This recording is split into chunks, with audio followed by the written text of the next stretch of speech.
sobre esposa, marido, filhos e pais.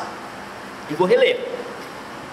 Esposas, sede submissas ao próprio marido, como convém no Senhor. Maridos, amai vossa esposa e não a trateis com amargura. Filhos, em tudo obedecei a vossos pais, pois fazê-lo é grato diante do Senhor. Pais, não irriteis os vossos filhos, para que não fiquem desanimados. Até aqui. Amados em Jesus Cristo, prezados visitantes, nos dias do apóstolo Paulo, havia aqueles que queriam dar conselhos sobre relacionamentos. Filósofos gregos, filósofos pagãos, queriam instruir sobre a vida doméstica, a vida familiar.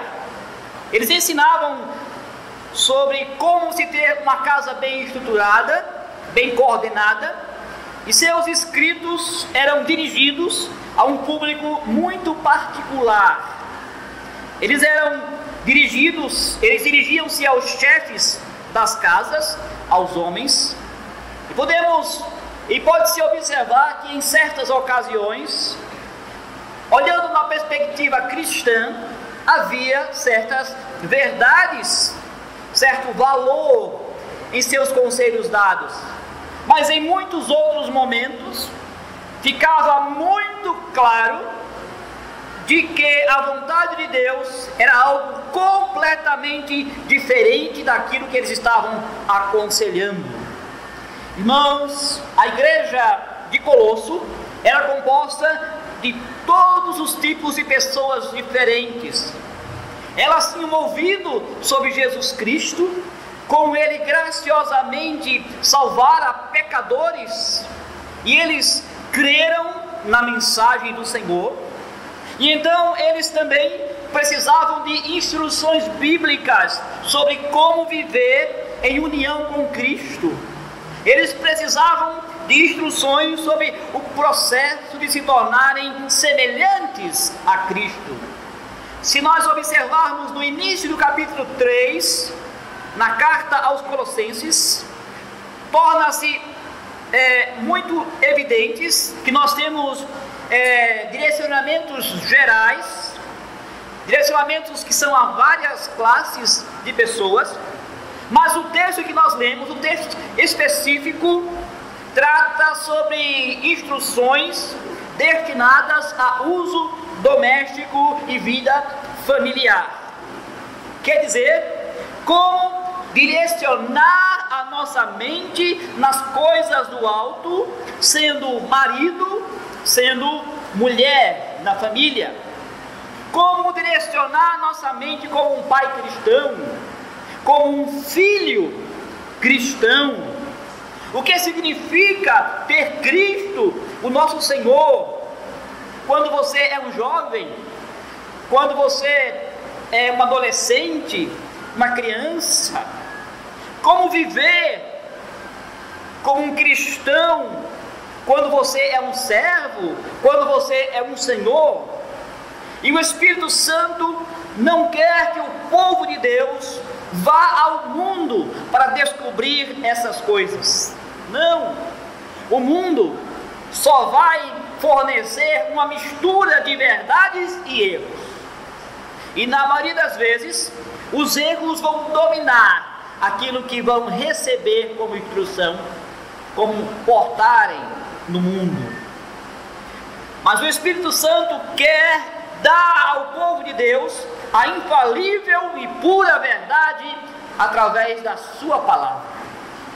Essa noite eu vos proclamo a palavra do Senhor na carta do apóstolo Paulo aos Colossenses. Eu faço isso, eu quero resumir a mensagem no seguinte tema: Jesus Cristo é o Senhor, também quando se trata do seu lar, da sua família. E veremos como o apóstolo Paulo está abordando essa questão da família. Veremos, em primeiro lugar, a instrução a esposas e maridos, E em segundo lugar, aos filhos e aos pais. Jesus Cristo é o Senhor também quando se trata na vida familiar. Eu quero falar sobre a instrução agora às esposas e os maridos. Quando os filósofos gregos, eles escreviam ou davam conselhos às famílias, eles sempre escreviam apenas para um grupo específico de pessoas. Escreviam para os chefes da família. Os seus escritos eram destinados apenas para os homens. Os homens seriam avisados de como manter a ordem em sua casa, de como fazer com que todos se comportem da maneira que devem se comportar. Eu quero fazer uma paródia do versículo 18, aplicando assim no pensamento dos filósofos. Como eles podiam falar o versículo 18 do capítulo 3 de Colossenses? Seria assim: homens, garantam que suas esposas reconheçam vocês, leve-as a obedecê-los, a cumprir a sua obrigação. Seria dessa forma que eles iriam instruir aos homens acerca do lar. O escritor grego nunca iria abordar de forma direta as mulheres em sua família. Mas isso não é o que o apóstolo Paulo faz no versículo 18. Não, ele está escrevendo para a congregação de Cristo em Colossos, e essa congregação tinha mulheres. As mulheres, para o apóstolo Paulo, para o Senhor Jesus Cristo, eram membros da igreja de Cristo. Elas podiam ser e eram tratadas como tal. Então, já aqui você vê algo da natureza contracultural do que a Bíblia está falando sobre a vida familiar. Muitos no mundo daquela época dizem que as mulheres eram incapazes de compreender a instrução moral. Mas o Espírito Santo diz: não, Cristo veio para salvar as mulheres também.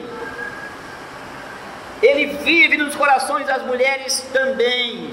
Elas devem ser tratadas como membros plenos da igreja de Cristo. Portanto, é isto que o apóstolo Paulo faz. O Espírito Santo inspira as palavras às esposas na igreja em Colosso. O comando que ele dá aqui é para essas mulheres se submeterem a seus maridos. Agora a pergunta é: o que seria submeter-se aqui? Eu quero que você preste atenção, não é difícil de entender. A palavra submeter significa ceder voluntariamente à vontade do outro. Irmãos, isso significa voluntariamente estar sob a liderança do outro. Nesse caso, as esposas são ordenadas a fazer isso com os seus maridos.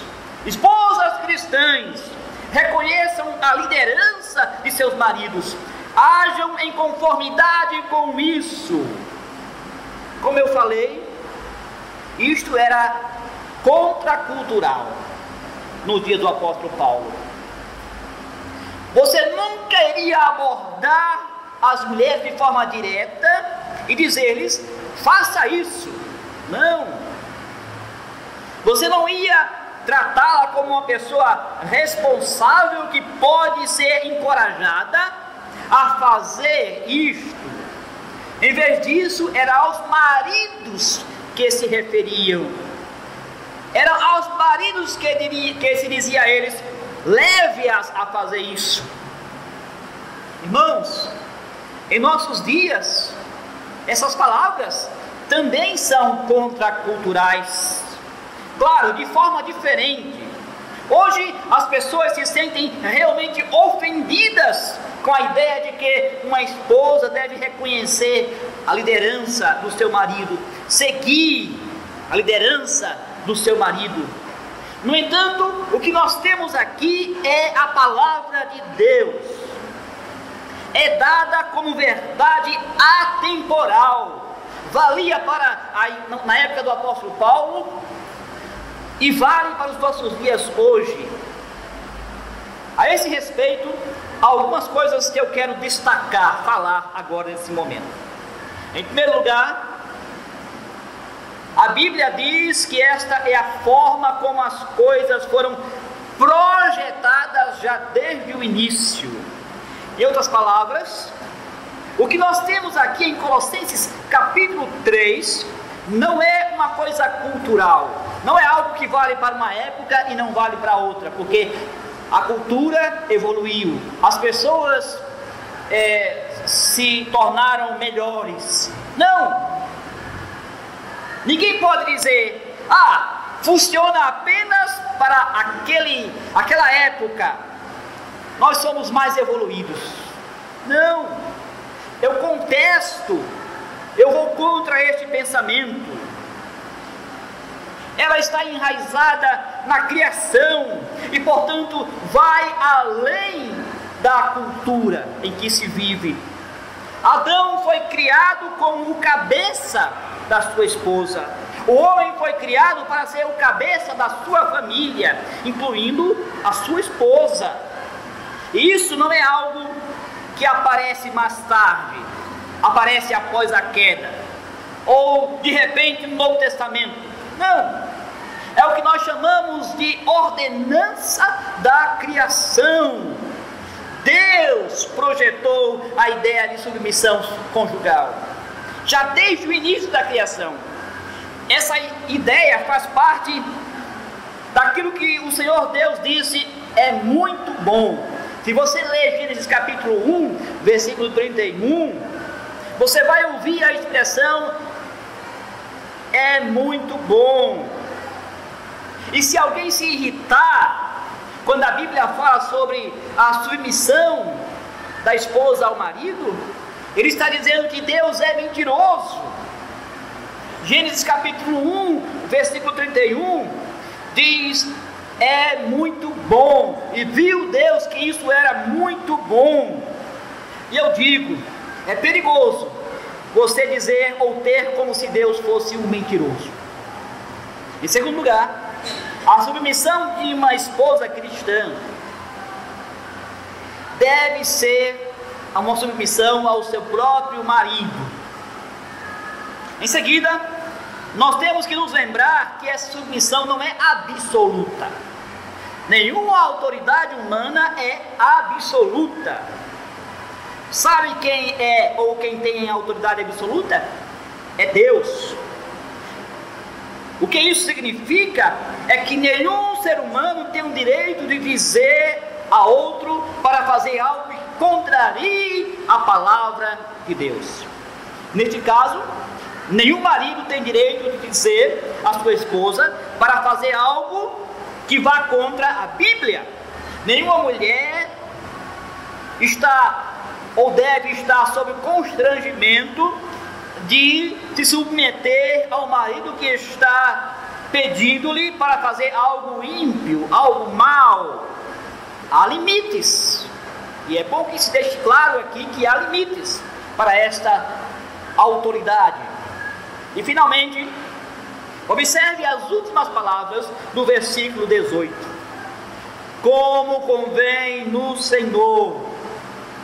Agora, o que isso significa é que as esposas cristãs sujeitas ao marido estão fazendo aquilo que é apropriado para aquele que está unido a Cristo. Quando uma mulher se submete à autoridade do marido, ela reconhece que Jesus é o cabeça, Ele é o Senhor. E o Senhor Jesus Cristo não veio apenas para livrar o homem da condenação do inferno, mas também para restaurar a ordem da criação em relação ao casamento, ao marido como sendo o cabeça da sua esposa. João diz que todas as coisas foram criadas por meio dele, Jesus Cristo. É sua vontade que as mulheres se sujeitem a seu marido. É adequado para aqueles que amam a Cristo e reconheçam isso.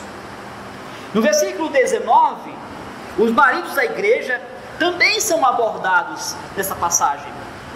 Eu quero que você observe novamente o que o apóstolo Paulo, agora, o que ele não diz. Ele não está dizendo que os maridos têm que impor submissão à sua esposa, ou fazê-la acontecer como algo azucrinante, como algo agoniante. Não! A Bíblia nunca chama os maridos cristãos a fazer isso. Nunca! Eu sei que para muitos é uma tentação muito forte pensar que são mais sábios do que Deus, e fazem isso, e querem fazer isso, mas não é isso que a Bíblia está ensinando. Não, de forma alguma.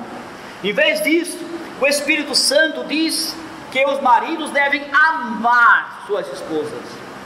Novamente, isto é contracultural, contra a cultura. Nos dias do apóstolo Paulo, da igreja lá em Colosso, o amor no casamento acontecia, claro, mas não era esperado, não era incentivado. Não, havia maridos pagãos que amavam suas esposas, mas não era a norma, não era comum, isso não. Alguém simplesmente tomava uma esposa para trabalhar na sua casa, para ter filhos para ele, para criar esses filhos, mas o amor, não, isso não era necessário, não era preciso. No entanto, isso é o que o Espírito Santo manda os maridos a fazerem. Amor que está ordenado é um amor autossacrificial, o amor que Cristo mostrou à sua igreja. Cristo deu a sua própria vida pela sua igreja.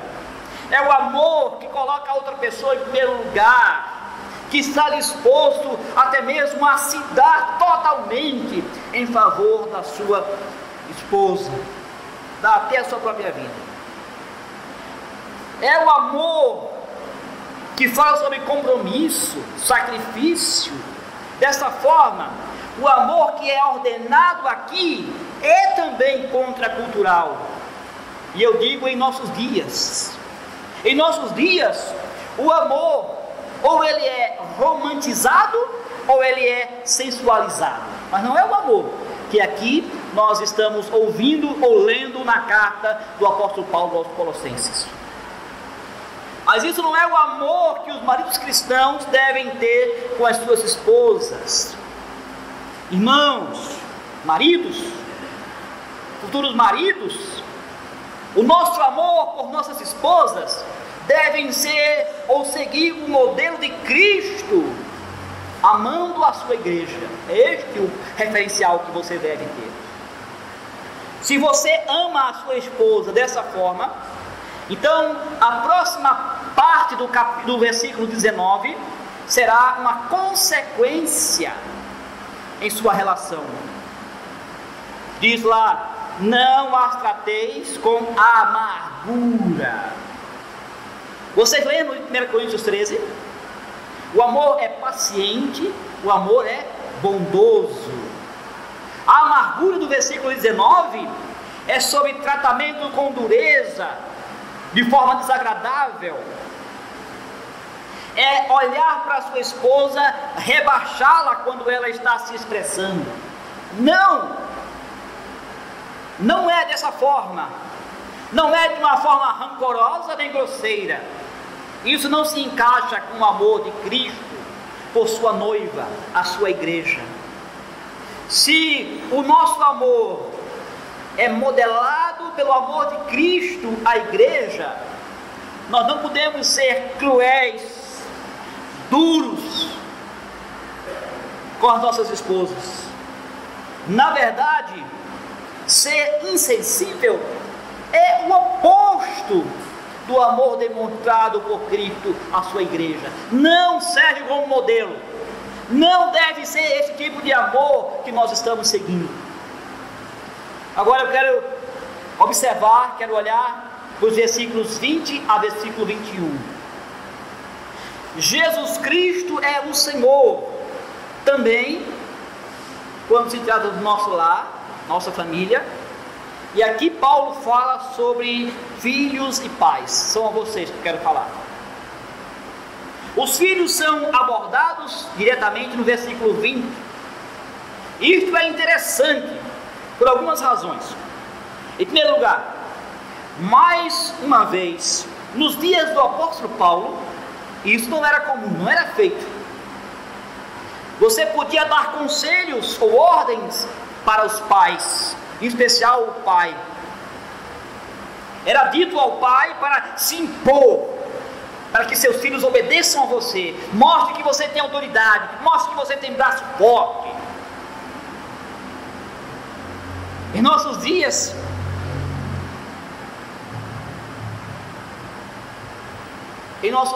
muitos dizem que os nossos filhos não são membros da igreja. Pelo menos até que cheguem à fé, até que tomem a decisão de serem membros e forem batizados. Até lá não. Eles estão à margem da igreja, à margem do povo de Deus. Eles não são parte do povo de Deus. Só que o Espírito Santo aqui falando à igreja aos Colossenses, no versículo 20, diz outra coisa. Os filhos sim, são parte da igreja em Colosso. São parte da igreja aqui também hoje. Em nossos dias, os nossos filhos são membros da igreja. Eles não vão se tornar membros da igreja apenas quando fizer a profissão de fé. Não, são membros da igreja, herdeiros das promessas de Deus. A palavra de Deus diz que Jesus Cristo também é o Salvador deles, é o Senhor deles. Claro, eles são chamados a crer nisso. Eles são chamados a dizerem que Cristo é o seu Senhor, que Ele tem direito sobre a vida deles. Ele quer saber como vivem, claro, que Ele quer agradá-lo. Mas por quê? Porque se você pertence a Ele, mas Ele tem demonstrado graça e misericórdia, isto é grande ensinamento para Ele. Jesus, Ele é gentil, amável com os seus filhos. Ele te faz parte da sua igreja, onde você pode ouvir o evangelho da salvação. Mesmo você sendo um pecador, mas Ele te diz: você é aceito por mim, por aquilo que eu fiz para vocês, filhos dos crentes. Como vocês devem agradar a Deus? O Espírito Santo diz: obedecei a vossos pais em tudo. Quando seus pais disserem algo, faça, porque isso agrada ao Senhor. Não discutam com seus pais, simplesmente obedeçam. E observe no versículo 20, diz: em tudo. Eu quero adicionar alguma coisa, claro, não estou adicionando a Bíblia, eu estou pegando a própria Bíblia e juntando as partes, né? Em tudo que se encaixa na palavra de Deus. Como eu disse anteriormente, nenhuma autoridade humana é absoluta. Isto inclui a autoridade dos pais. Os pais não têm o direito de mandar seus filhos fazer algo que é mal aos olhos de Deus. Mas, filhos, se isso agrada ao Senhor, faça. Faça, porque o texto diz: isto é agradável ao Senhor. E no versículo 21, agora, o apóstolo Paulo fala aos pais.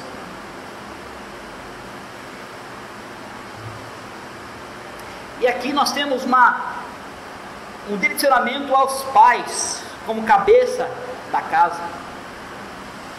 Ele diz: pai, não provoquem seus filhos a ira. Agora, o que significa isso?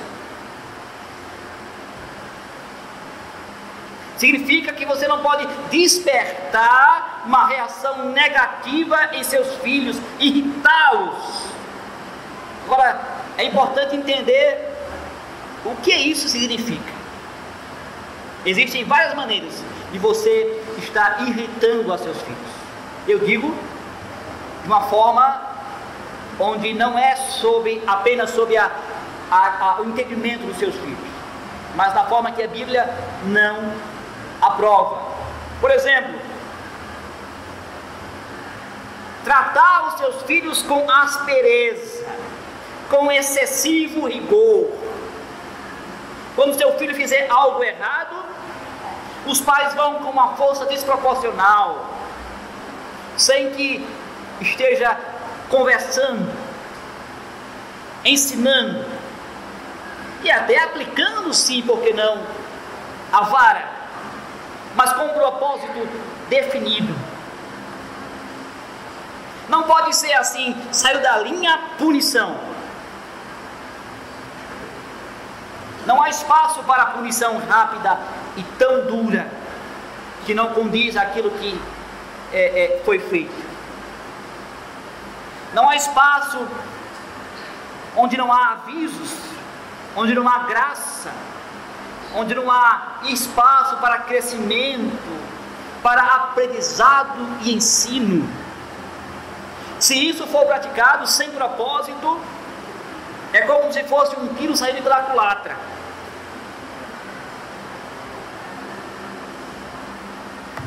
Ao invés de educar, vai estar simplesmente levando os filhos para longe do Senhor.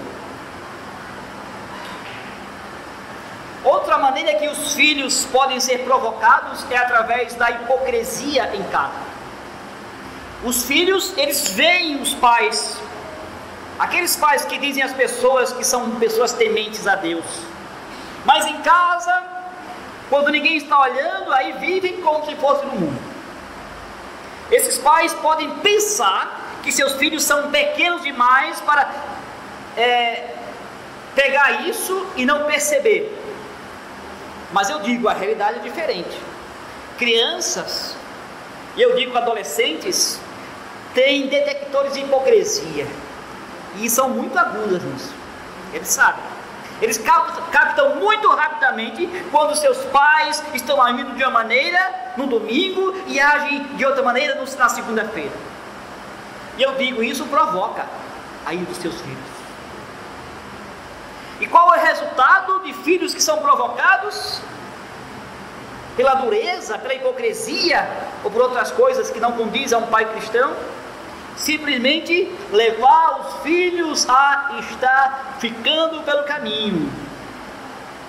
Eu não vou me incomodar com isso. Quem se importa?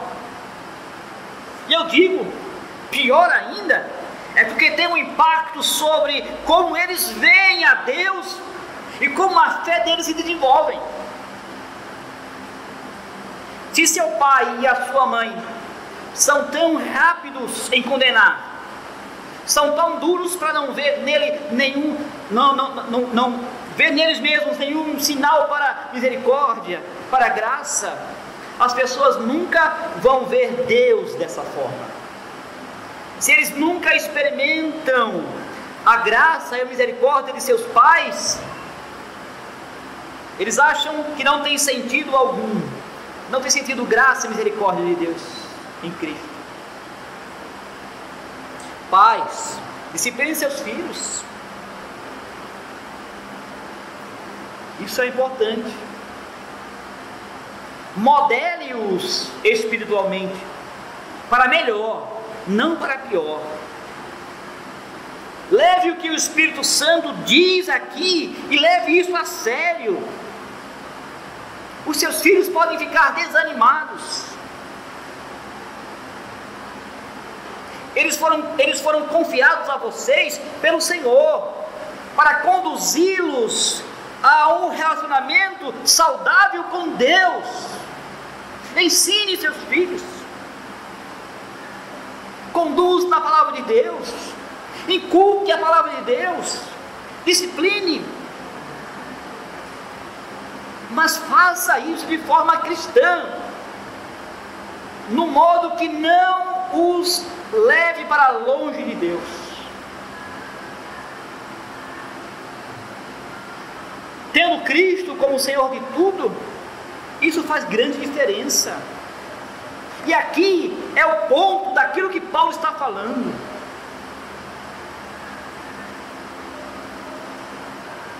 Nada pode permanecer o mesmo quando você tem a mente nas coisas do alto, quando você se concentra em Cristo, especialmente quando você está conduzindo o seu lar. Para concluir, quero destacar algo que eu espero. O que nós estamos lendo aqui no texto de Colossenses fala sobre santificação, fala sobre vida com Cristo. Aqui não é uma regra legalista, não, irmãos, mas é uma resposta ao Evangelho. O Evangelho deve transformar vidas, deve conduzir-nos a uma intimidade com Deus, a uma vida saudável com Deus. Ore para Cristo como seu Senhor, o seu Salvador, e você vai ver que a sua vida vai mudar também no seu lar. Aplique aquilo que Deus está dizendo em sua palavra também no seu lar, e você verá como é maravilhoso ter uma família cristã. Esposas, submetam-se aos seus maridos. Maridos, amem suas esposas. Pais, não provoquem seus filhos a ira. Filhos, obedeçam ao Senhor com alegria, com prazer. Não se esqueçam de que a fé em Cristo resulta sim em uma vida vívida, em união com Cristo. Reconhecer o Senhor como o Senhor da sua vida, da sua família, nos leva a dar frutos para a glória de Deus. E quando fazemos isso, Deus é honrado e glorificado. A nossa família vai estar glorificando a Deus, a nossa igreja vai estar glorificando a Deus, e que assim seja a instrução do Senhor para nossas vidas. Amém.